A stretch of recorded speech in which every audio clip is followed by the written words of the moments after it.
अपना घर छोड़ा, पीछे की आवाज बढ़ाओ। राधे, पीछे की आवाज बढ़ाइए, पीछे की, जहां जनता खड़ी हुई है।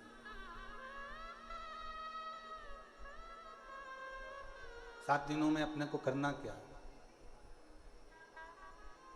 जैसे अपना घर छोड़कर आप और हम भगवान की कथा में आकर बैठे हैं, उसी तरह अपने विषयों को, अपनी आसक्ति को, अपनी तृष्णा को, अपने अहंकार को थोड़ा दूर छोड़कर भगवान की शरणागति में आकर बैठना।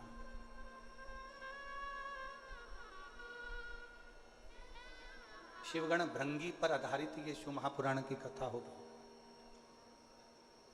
और शिव जी का एक ऐसा गण है भृंगी, जो भगवान शिव के सिवाय कहीं उसका चित्त, उसका मन जाता ही नहीं। और एक बार जो शिव का होकर आ गया, एक बार जो परमात्मा का होकर आ गया, तो ये मानकर चलो कि फिर तुम्हें कहीं भटकने की जरूरत नहीं पड़ेगी। शंकर तुम्हारा हाथ थामकर तुम्हें मंजिल तक पहुंचा देगा।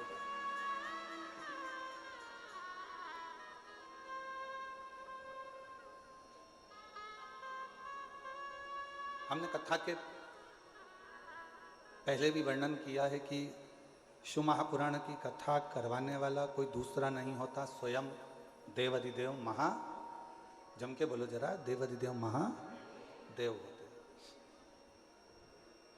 और आज वास्तव में कथा के यजमान भी महादेव महाराज ही हैं।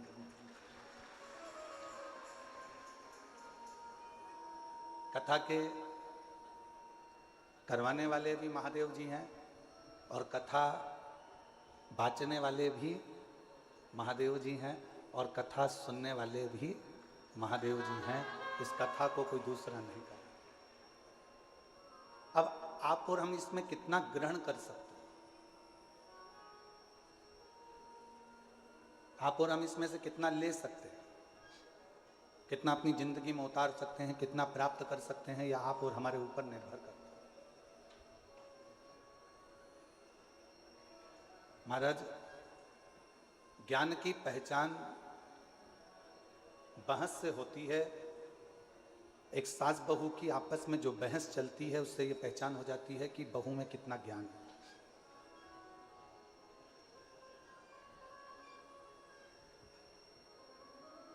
परिवार के किसी व्यक्ति की बहस चलती है तो उससे ये मालूम पड़ जाता है कि कौन के परिवार में कितना ज्ञान है।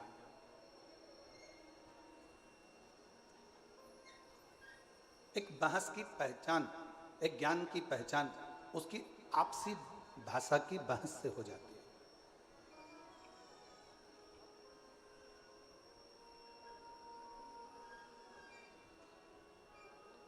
आप में कितना ज्ञान है, ये आप किसी से तर्क कर रहे हो, वितर्क कर रहे हो, किसी से बातें कर रहे हो, किसी से बोल रहे हो, बहुत जल्दी पहचान में आ जाता है कि आपके अंदर कितना ज्ञान है, कितना ज्ञान भरा हुआ है, कितना ज्ञान आपके अंतर्गत समाहित है, कितना ज्ञान आपके अंतर्गत है। और यदि इंसान की पहचान करना है तो उसकी पहचान करने के लिए बहुत सारे धन, वैभव, संपदा, सत्ता, दौलत की जरूरत नहीं पड़ती। उसकी वाणी, उसकी बोली उसकी पहचान करा देती है कि उसमें कैसा इंसान है, कैसा व्यक्ति है और कैसा उसका व्यक्तित्व है। केवल वो बोलेगा, केवल उसकी वाणी निकलेगी, केवल उसके शब्द निकलेंगे, केवल वो बोलेगा और उससे उसकी पहचान हो जाएगी कि इसकी वाणी के अनुसार ये इंसान कैसा है। अब उसको परखने की जरूरत नहीं है, उसको बहुत जानने की जरूरत नहीं, उसको बहुत देखने की जरूरत नहीं, केवल उसको उसकी वाणी, उसकी शब्द, उसकी बोली ही उसकी पहचान बता देती है।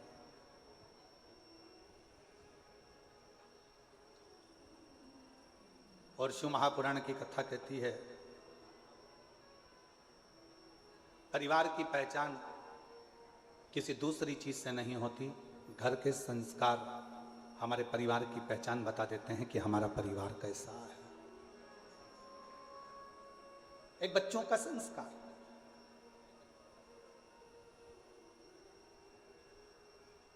एक प्रसंग याद आता है, और ये केवल कोई कथा नहीं है, ये ओरिजिनल प्रसंग है जिसको हमने अखबार में पढ़ा था। शायद 4-6 साल पुराना हो सकता है।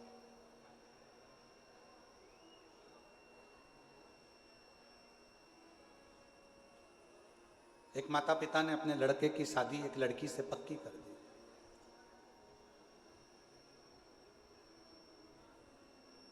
दिखने में सुंदर है लड़की, अच्छी है, श्रेष्ठ है, सुंदर है, पढ़ी लिखी भी है।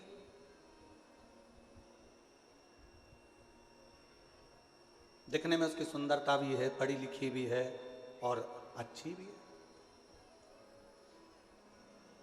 विवाह पक्का हो गया, सगाई हो गई, संबंध जुड़ गया। अब जो लड़के के पिताजी थे, उनके घर में कोई लड़की नहीं थी, तो जिस लड़की से उनका संबंध जुड़ा था उसको उन्होंने बेटी मान लिया। और बेटी माना और ये मन में विचार करा कि ऑफिस जाता ही हूं, बीच में लड़की वालों का घर पड़ता है, कभी कभी चले जाया करूंगा, मिल के आ जाया करूंगा। ये कोई कथा नहीं है, हमने अखबार में पढ़ा था। 6 साल 8 साल पहले का एक प्रसंग है जो आपको श्रवण करा। अब लड़के के पिताजी लड़की के घर जाते, कभी सुबह सुबह चले जाते तो माँ पोछा लगाती हुई दिखती, झाड़ू लगाते हुए दिखती। इतने में तुरंत लड़के के पिताजी ने लड़की की माँ से पूछा, आप पोछा लगा रही हो?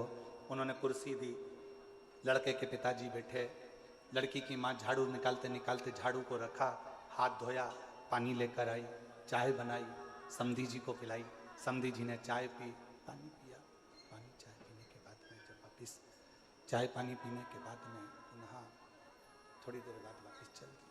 शंभू शंभू शंभू। चाय पानी पीने के बाद वापिस चल दिए।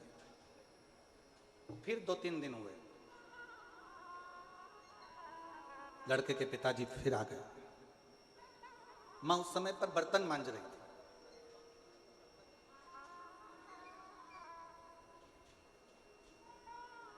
ससुर जी ने पूछा, समधी जी ने पूछा, क्यों साहब समधी जी कहाँ गए? कहा वो काम से गए। बेटा काम से गया, बेटी अंदर है। अच्छा। समधी जी के लिए बर्तन मांगते मांगते छोड़कर फिर वो चाय लाई, पानी लाई, समधन ने चाय पानी पिलाया। समधी जी फिर चले गए। 1.5 महीने के बाद फिर समधी जी आए। समधन कपड़े धो रही थी, आवाज लगाई, दरवाजा खोला, फिर आए, फिर पूछा सब कहाँ हैं? तो कहा कोई वहाँ, कोई वहाँ, कोई वहाँ। हाथ धोया, पानी लाई, कुछ नाश्ता बना के रखा था, नाश्ता लेकर दिया। 15 दिन के बाद फिर समधी जी आए। सास ने, लड़की की माँ ने फिर वैसा के वैसे किया। अब समधी जी ने एक पत्र लिखकर भेजा कि हमारी तरफ से ये रिश्ता कैंसिल करा जाता है, हमको ये संबंध नहीं रखना, हमको ये रिश्ता नहीं रखना। लड़की के माँ बाप ने पूछा, साहब आपका हमारा इतना अच्छा प्रेम है, संबंध है, फिर आप लड़का लड़की का ये संबंध क्यों नहीं रखना चाहते?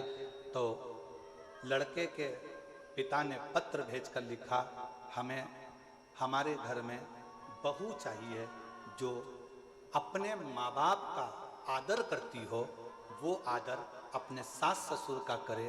अगर माँ घर में बर्तन मांज रही है और बेटी घर में मोबाइल चला रही हो, माँ कपड़े धो रही हो और बेटी लैपटॉप चला रही हो, माँ झाड़ू लगा रही हो और बेटी अपने कमरे में सो रही हो, माँ पूरे घर का काम कर रही हो और बेटी आराम से बैठकर अपने कमरे से बाहर ना निकल रही हो, तो हमको टेबल पर सजाने के लिए गुलदस्ता नहीं चाहिए, हमको बहू चाहिए, हमको बहू चाहिए। खूब पढ़ाओ बेटियों को। यशु महापुराण की कथा कहती है, शंकर जी की 6 लड़कियों को शंकर जी ने अलग अलग गुरु की गृह में पढ़ने के लिए भेजा था। शायद दुनिया का पहला पिता होगा जो अपनी बेटी को शिक्षा अध्ययन करने के लिए भेजे थे, वो देवाधिदेव महादेव थे, वो भगवान शंकर थे, वो भगवान शिव, वो उघड़दानी देवाधिदेव महादेव भगवान शंकर थे। खूब पढ़ाओ बेटी को, अच्छी एजुकेशन दिलाओ बेटी को, अच्छा कॉलेज दिलाओ बेटी को, अच्छे स्कूल में पढ़ाओ बेटी को, तुम्हारी कैपेसिटी से ज्यादा अध्ययन कराओ बेटी को। पर निवेदन है अपनी घर की बेटी को एक संस्कार जरूर देना कि अगर माँ थकी हुई दिख रही हो तो बेटी कहे, मम्मी भले मैं ऑफिस से आई हूं, तुम बैठो, मैं चाय बनाकर तुम्हारे लिए भी लाती हूं और मेरे लिए भी लेकर आओ। माँ आप रुको, थोड़ा काम मैं करती हूं, आप बैठे रहो, मम्मी टेंशन मत लो, मैं कर दूंगी ना, हो जाएगा ना, चिंता मत करो, चलो बैठो, पापा चिंता मत करो। जिस घर की बेटी का संबोधन, जिस बेटी के घर के शब्द अपने माँ बाप के लिए इस तरह के निकलते हैं, समझ लेना वो बेटी अपने ससुराल में थोड़ी तंगी में भी अपनी जिंदगी का बसर सही से कर सकती है, कर सकती है। थोड़ी तंगाई आएगी, थोड़ी तकलीफ आएगी, पर उसमें भी वो अच्छे से जिंदगी का बसर कर सकती है, जिंदगी श्रेष्ठ जी सकती। आज के जमाने में हम सहनशीलता नहीं दे पा रहे। शिव महापुराण की कथा कहती है परिवार की सबसे बड़ी पहचान होती है उसके घर के संस्कार। मेरे उघड़दानी मेरे शंकर भगवान के परिवार की सबसे बड़ी पहचान है उनके घर के संस्कार। राजा नहुष के घर में तकलीफ आई और शंकर भगवान की बेटी अशोक सुंदरी ने अपने पति के साथ कदम से कदम मिलाकर कार्य करना प्रारंभ किया। शिव जी के दामाद का नाम था राजा नहुष। शंकर जी की बेटी राजा नहुष के साथ ब्याही थी।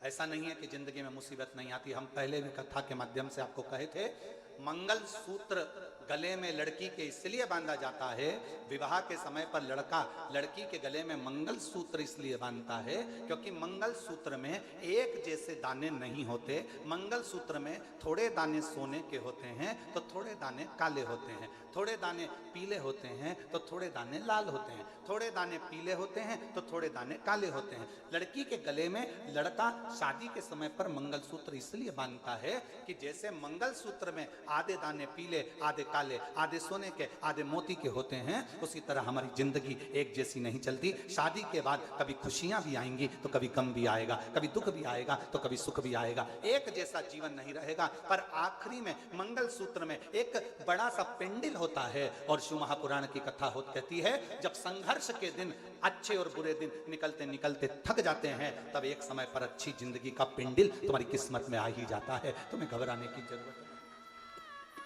तुम्हें घबराना।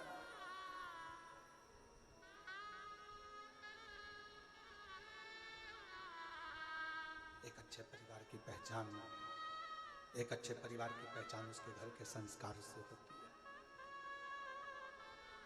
कैसा संस्कार है उसका, ये उसके घर की पहचान बता देती है।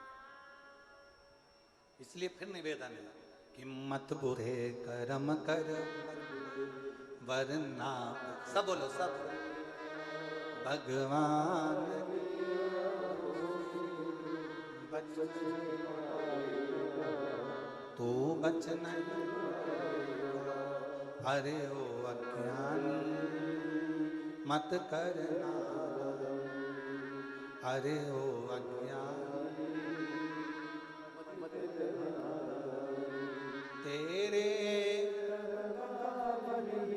तू ही पाएगा जैसा किया तूने, तेरे आगे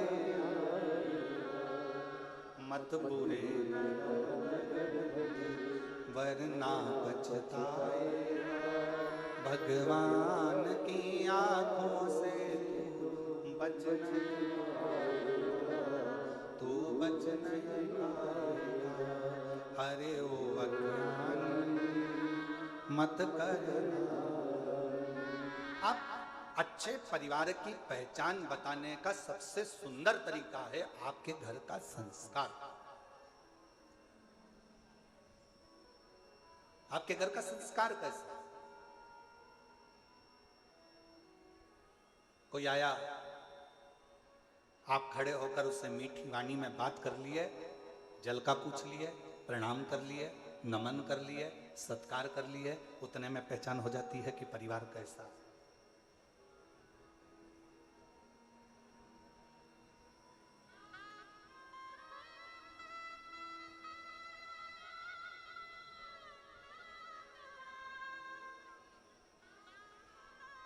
कौन बना रहा है भोजन, कौन दे रहा है सेवा।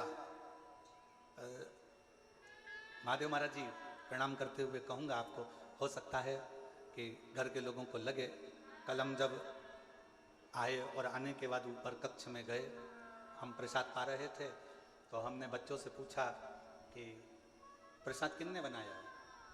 तो बच्चे बोले कि महादेव महाराज जी के ही यहाँ से, उनके ही परिवार की, उनकी ही माताजी और उनकी ही धर्मपत्नी आदि जो परिवार में बेटी और परिवार के सदस्य हैं, वही प्रसाद बना।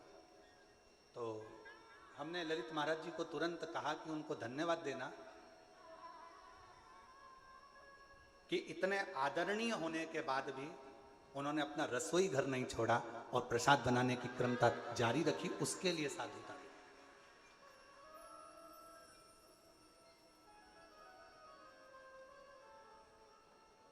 अन्नपूर्णा का घर जब अन्नपूर्णा खुद संभालती है ना, अन्नपूर्णा का घर जब घर की माँ स्वयं संभालती है ना, तो उस रसोई घर में रसोई का स्वाद स्वयं अन्नपूर्णा महारानी आकर देना प्रारंभ कर देती है, स्वयं माँ देती है।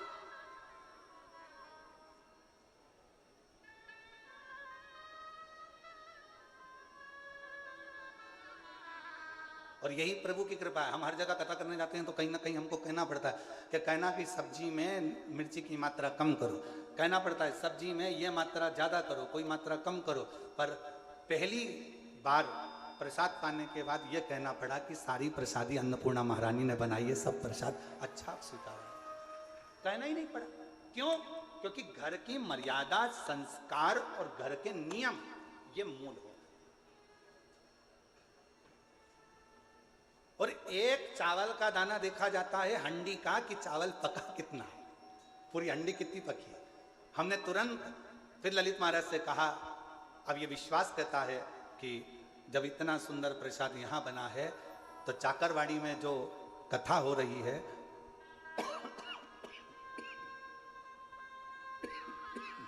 उसके भंडारे का प्रसाद भी बड़ा सुंदर बन रहा होगा और सब आराम से प्रेम से पा रहे हैं।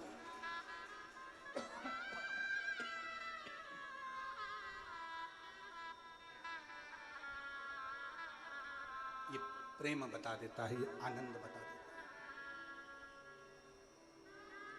शिव कथा कह रही है, भगवान शंकर का प्लेन जा रहा है, एकदम सूखा सूखा माई के गला पकड़ रहा है। शिव कथा कह रही है, भगवान शंकर का चरित्र कह रहा है, शिव तत्व कह रहा है, शंकर की कथा कह रहा है।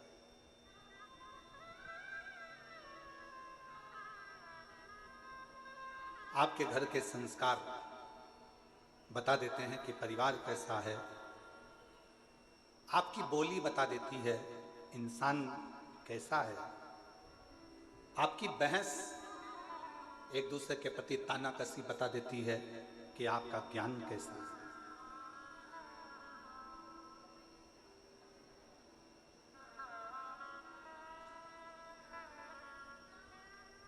इसलिए निवेदन है, शिव को स्वीकार करने से पहले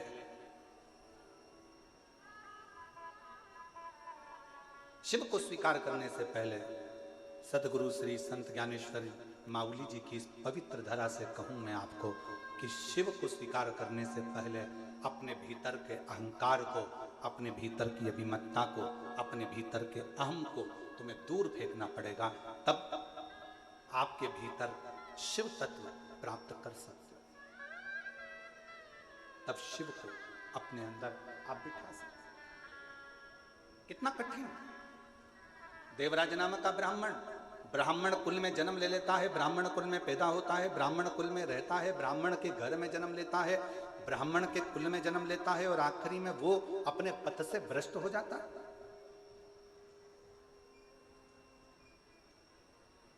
अपने मार्ग से दूर हो जाता है।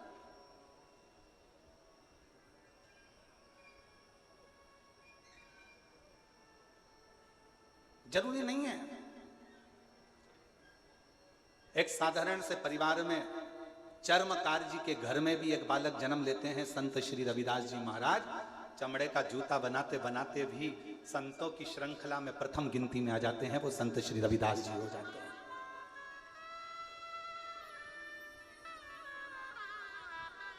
नामदेव जी महाराज, संत तुकाराम जी महाराज, मुक्ताबाई, रामकृष्ण परमहंस जी, चैतन्य महाप्रभु जी, सबके चरित्र का स्मरण तो करिए।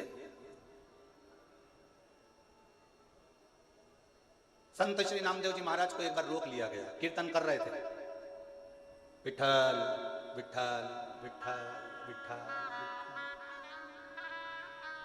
लगे हुए अपनी भक्ति में अलमस्त। नामदेव जी महाराज राम कृष्ण हरि जय राम कृष्ण राम कृष्ण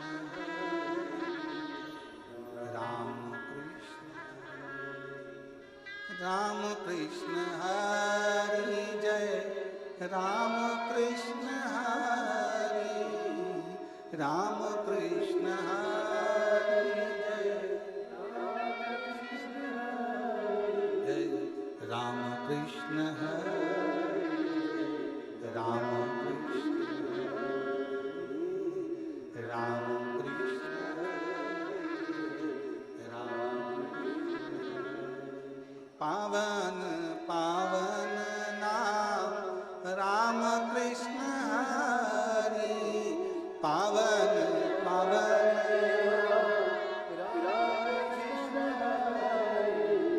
राम कृष्ण हरि राम राम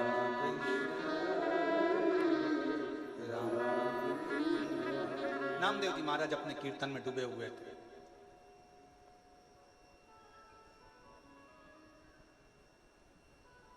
जो भगवान को मानता ही नहीं था, जो कभी भगवान पांडुरंगा को जानता ही नहीं था, जो कभी हरि विठल का स्मरण करता ही नहीं था, जिसने कभी मंत्र जाप नाम जाप कीर्तन किया ही नहीं था, उसने नामदेव जी को कीर्तन करते करते रोक दिया। एक बार रोका, नामदेव जी महाराज नहीं रुके, वो अपनी मस्ती में गुनगुनाते रहे, राम कृष्ण हरे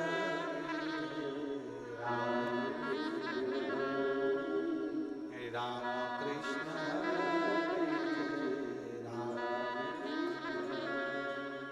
राम कृष्ण हरि जय राम कृष्ण हरि जय राम कृष्ण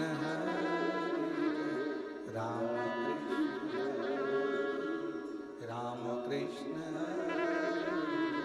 राम। फिर रोका नामदेव जी महाराज को, और जैसे नामदेव जी महाराज को रोका तो नामदेव जी महाराज अपनी कीर्तन में डूबे।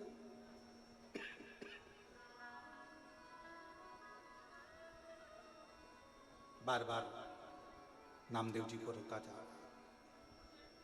नामदेव जी महाराज रुकते हैं,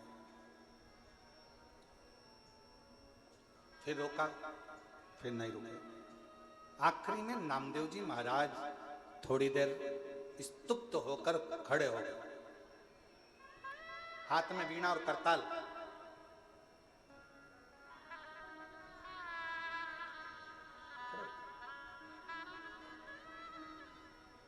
क्या है भाई, तुम मुझे कीर्तन क्यों नहीं करने देते? मेरे कीर्तन करने से तुम्हें तकलीफ क्या है? मेरे कीर्तन करने से तुम्हें कष्ट क्या है? नामदेव जी